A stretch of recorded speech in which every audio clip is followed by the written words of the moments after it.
and the birds sang down, redeem the time, redeem the dream, the token of the word unheard, unspoken.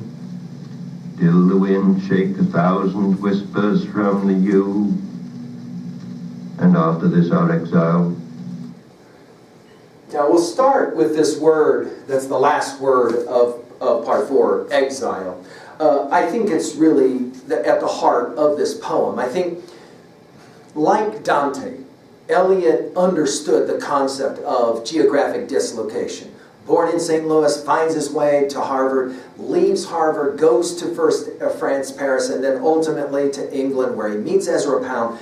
And then by 1927, he's ready to declare that he is no longer American, but rather English, and he will convert to the Anglican Church. Let's just say it out loud, though.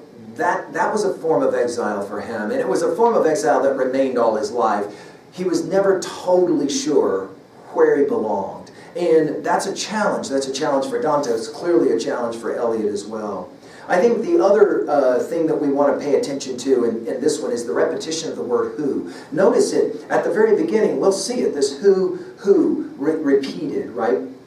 And then finally, we're going to talk about that famous moment in the Odyssey when Odysseus goes down into the underworld, has his conversation with Tiresias, and Tiresias, among many other things, says to him, you're going to have to sail between a rock and a hard place, Scylla and Charybdis. And as we've said in so many of our lectures in 303, that's the word picture of all word pictures. Often in life, there's no easy choice. It's the choice between this or that, and both of them are like really bad. And you got to find a way to go, the key word here, between. Or as we've said of our study of Dante, you don't go to hell, you go through it. And that notion of getting through, we're going to hear about it here. Who walked between the violet and the violet? Now, violet here can be a color, which will represent repentance, or it can be a flower, right, which will represent resurrection in symbolism, especially in Christian theology. Who walked between? Notice the repetitions of this between. The various ranks of varied green, back to more colors, going in white and blue, and Mary's color, that is to say harmony, talking of trivial things, and you can hear the sound work of green and things as well, right? In ignorance and knowledge of eternal dolor. Now, this word dolor is going to be, for us, remembered easily with our study of Milton's Paradise Lost. You'll remember that after in Book 1 of Paradise Lost, Satan is thrown into the abyss, that it is a region of dolor, as Milton will try to describe it. It's the word alas from the Hollow Men. You'll remember our dry voices, alas, our dry voices, right there. That kind of fatigue, that kind of tired, that ennui, that's so much a part of the post-World War I, pre-World War II, lost generation is sometimes referred to in Europe. And then we're back to the who again. Who moved among the others as they walked. Who then made strong the fountains and made fresh the springs. This idea of fountains and springs, we saw this, right, at the end of our study of Wasteland in part 5, right? If there was water with the rock, fountains and springs made cool, we're back to the word cool again from the Genesis 3:8 line, made cool the dry rock, Wasteland references here, and made firm the sand. We heard about sand earlier covering those bones. In blue of larkspur, we can't help but think of Shelley's To a Skylark here.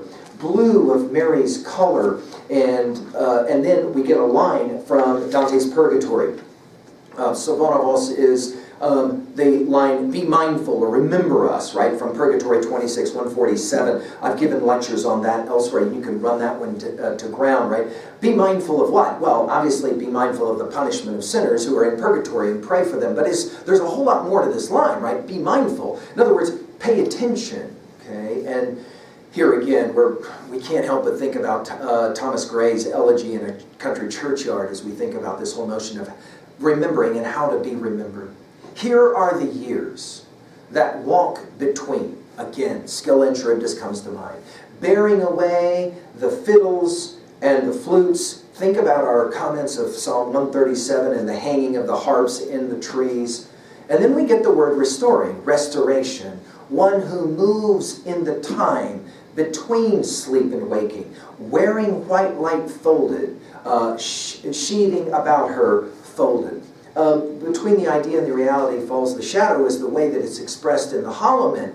But then later in four quartets, especially in Burnt Norton, at the still point of the turning world, neither flesh nor fleshless, neither from nor towards, at the still point of there the dance is, but neither arrest nor movement. And do not call it fixity, where past and future are gathered. Neither movement from nor towards, neither ascent nor decline. Except for the point, the still point, there'd be no dance, and there is only the dance.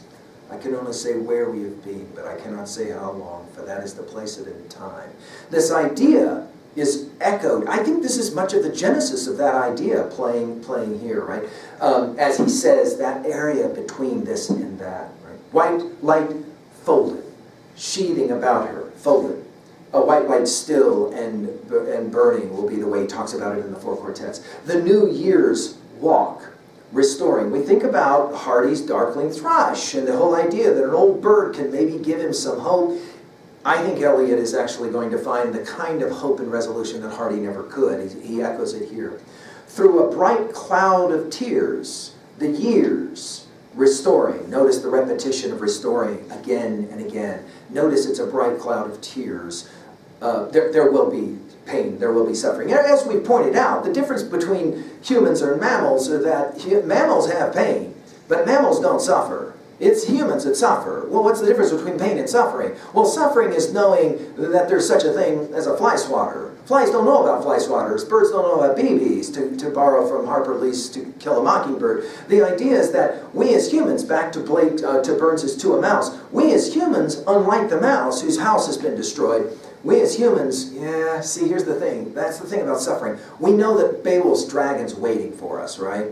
And to that degree, there's some restoring that has to happen if one is going to somehow live through that kind of cloud of tears. The veil of tears is what Keats will call it.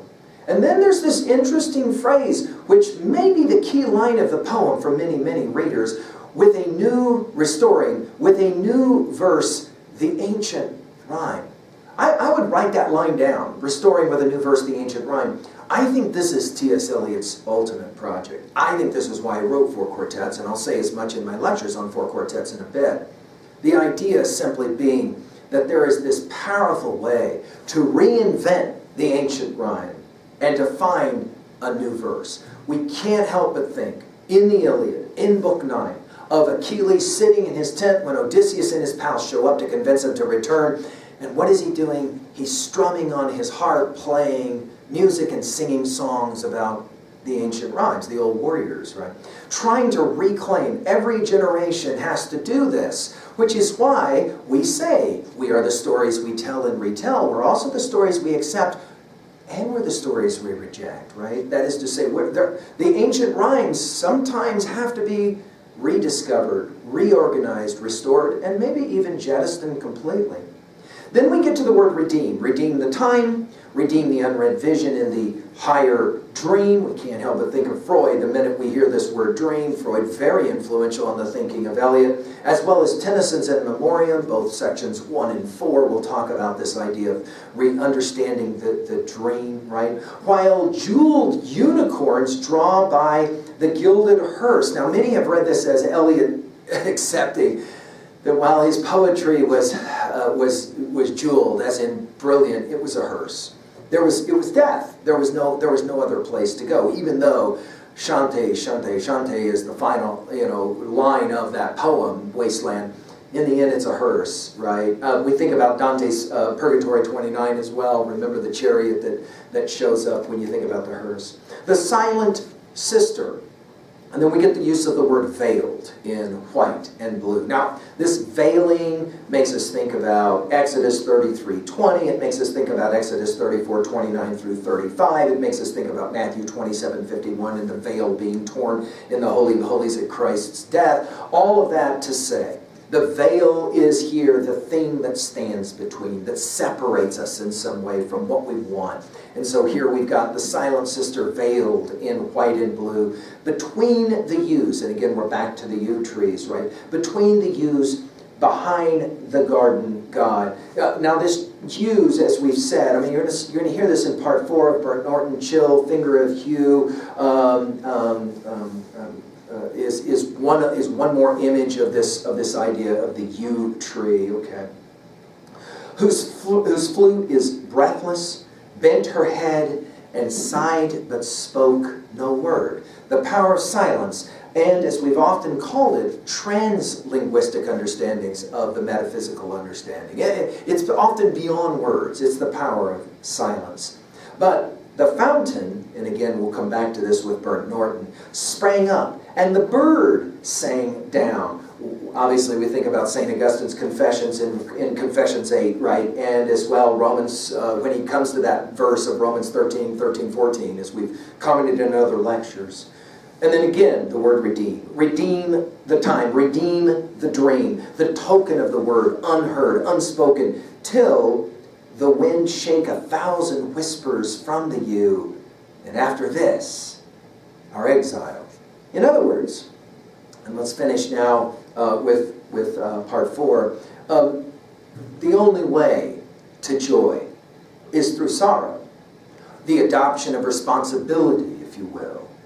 Right? At 2b, the symbol of the yew tree obviously is a powerful one here. At 3a, I've mentioned Gray's Elegy, Tennyson's In Memoriam, Keats. Again, there's resonances of Keats in every one of these sections. At 3b, how about this one, just to borrow from that, that line, restoring with a new verse the ancient rhymes.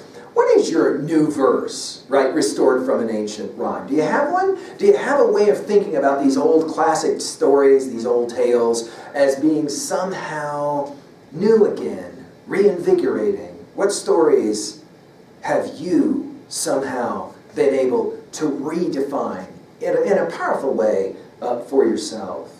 Well, let's turn now to part 5. We're coming now to the end of the poem in 5-6.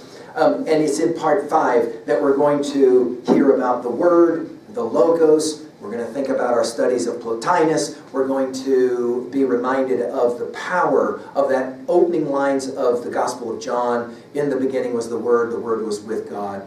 The Word became flesh and dwelt among us is the 14th verse of that opening passage, which has always been an important set of lines for a writer like Eliot. Notice we'll begin with the fallibilist position in part 5 with the word if. Okay, so notice he doesn't hold this absolutist position about his Christian theology at all. I mean, he's not dogmatist about this. But notice the word if, and then notice the use of the word as lowercase or capitalized. So mark it in your text as you work through it. Now, part 5.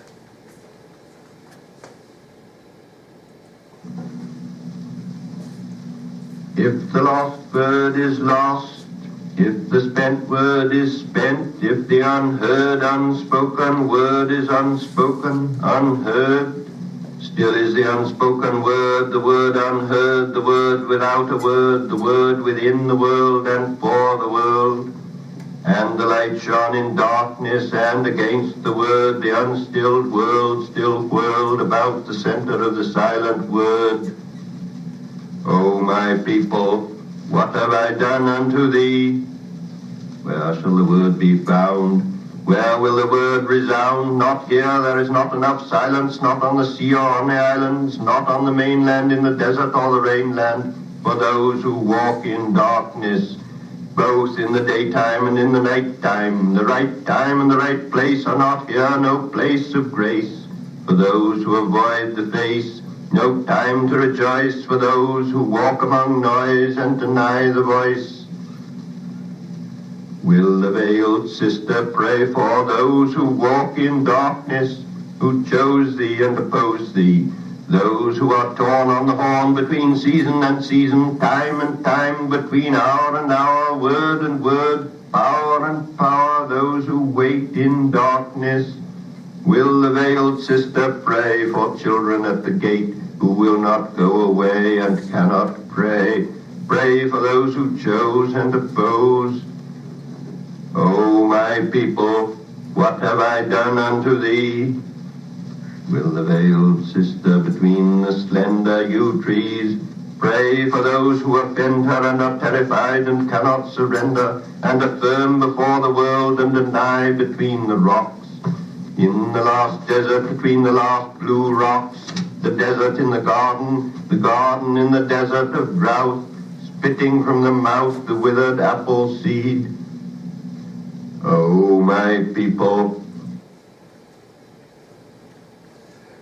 Now this has to be one of the more fascinating sections of this poem, because we're going to get all kinds of interesting references to the John 1 passage. Notice we begin with the word, if the lost word is lost. Now this word lost, I mean, he's been spending so much time talking about somehow recovering, and now here we are thinking about what has been lost. And then, of course, we hit that interesting paradox. To gain, there must be loss. To transcend, we always include. And to that degree, there's got to be something going on here in regards to what it is that we've lost. What is it that we've lost? Of course, think about it as well as wasteland, lost land, right? If the lost word is lost, if the spent word is spent, if the unheard, unspoken word, capitalized, is unspoken, unheard, still is the unspoken word, the word, capitalized, unheard. So we got two different kinds of words going on here, and obviously this is going to take us to that discussion of logos, and we'll talk about this in way more detail in our 4 quartets lectures. This idea that there is something that holds it all together, this thing called meaning, right? The logos, the word unheard. We also will think about Heraclitus' idea of change and the way that change is constantly happening. The word without a word, the word within the world and for the world. Hear all the W sounds. And the light shone in darkness. This is the John 1 passage. And against the word, the unstilled world still whirled. We're back to the gyre. And you'll remember from our study of Sailing to Byzantium, Yeats's poem, so influential on T.S. Eliot, O sages standing in God's holy fires in a gold mosaic of a wall, come from the holy fire, burn in a gyre, and be the singing masters of my soul. We'll have something echoing here, the idea of singing and logos here, and the whirling that will be a part of this around the center of the silent word. And then it will be repeated several times, O my people. Now this is a Micah 6:3, Micah, another prophet. We have several of them being referenced in this poem. But it's as well interesting to point out, Eliot had a following. He had a group of readers and believers in him. And when, because of Wasteland and Hollow Man, and when he decided to write a poem like this, he had to come out and let these people know, my people, what have I done unto thee? Now this is one of the most revealing questions of this poem.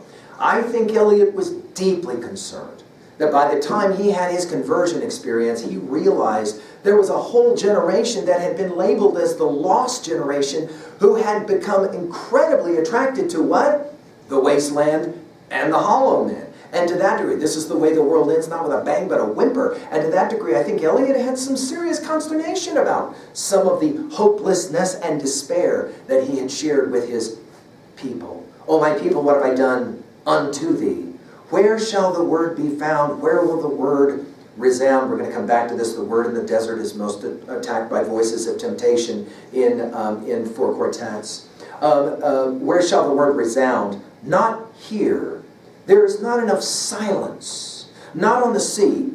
All kinds of lines for dry salvages will be here. The river is within us. The sea is all about us. The sea is the land's edge also. The sea has many gods and many voices, right? We're going to hear all about this. Or on the islands, not on the mainland, in the desert or the rainland, for those who walk in darkness, both in the daytime and in the nighttime. Notice this referencing of time. The right time and the right place are not here. No place for grace for those who avoid the face. And many, of course, believers love a line like this. In other words, there has to be some recognition of where it is that you're looking. As we've sometimes said, if we want to know something about who you are, all we have to do is print out all the lyrics of the songs that are on your playlist on your phone. That will tell us what you have filled your mind with. That will tell us the face that you look at. Of course, when we hear this face, we think about our proofread, a face to prepare a face to meet the faces that you meet, right? That idea that we wear masks, crowskins, cross staves in a field behaving as the wind behaves is our lines from the Hollow Men, right? This idea then of the face. No time to rejoice for those who walk among noise and deny the voice. By the way, do you see this ICE sound of rejoice, noise, voice? Eliot does this kind of internal rhyme and rhythm thing all the way through, not just this poem, but all of his brilliant poetry. Hey, what about this idea of the noise? Go back to our study of Tintern Abbey, Wordsworth's classic poem, the din of cities, he will call it, the din, the noise, the sound, right? When the fretful stir unprofitable in the beatings of my heart, he says, how often have I turned to thee, O sylvan lie? Will the veiled sister pray for those who walk in darkness, who choose thee and oppose thee? Again, Scylla and Charybdis, that I know I got to go through this, between this place, this rock and hard place, but I don't want to do it. Or the question of to be or not to be. There have been scholars who have read all of Ash Wednesday as being really kind of an extension of the famous soliloquy of Hamlet, to be or not to be, thus conscience makes cowards of us all, is the way that whole project ends, right? Those, he says, who are torn on the horn between season and season.